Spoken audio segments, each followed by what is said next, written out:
Blockchain is certainly the biggest innovation in information technology since the invention of the internet 30 years ago. This gives us all of us on the global planet who have access to a smartphone, gives us access to this network effect.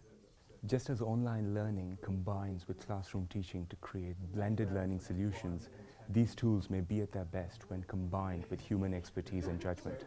Because if you do not experiment, you don't know what is happening in blockchain, you're missing out on all the new opportunities as well. So try it out and experiment with blockchain and DLT, because otherwise we will miss the boat. For the accountancy profession, distributed ledgers might help with tasks that require better management of transactions in their recording and tracking. Supports these discussions because we truly believe in cooperation and collaboration between business and regulation.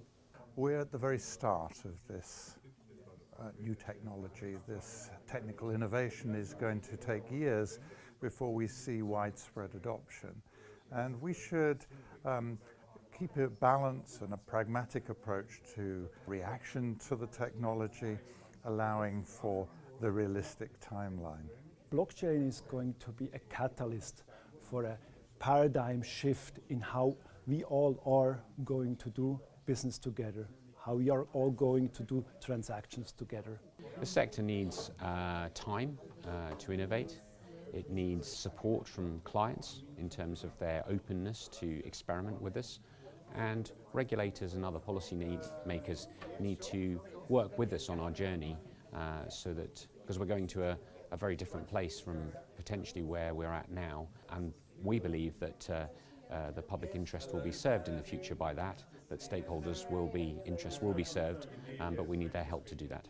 So these technologies offer lots of opportunities for business. Having said that, these need to be regulated. That everybody agrees. We have to start creating open platforms of blockchain to absorb the cost of the servers, of the energy that is needed.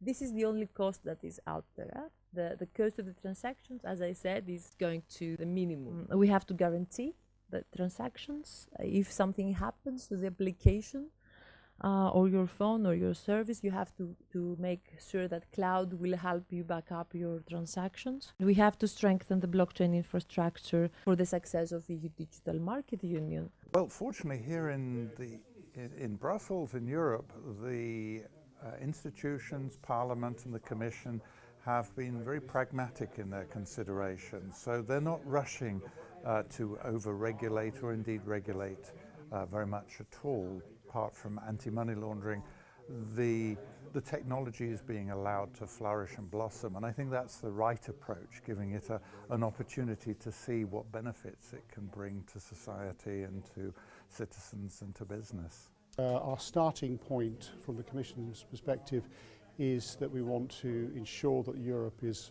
an open environment in which technological solutions in the area of financial services can be explored and adopted. I think it's important that all European institutions create more room for experiments, because in Europe, if we're talking about new technologies like DLT, we are not starting from pole position, we are starting somewhere in the middle.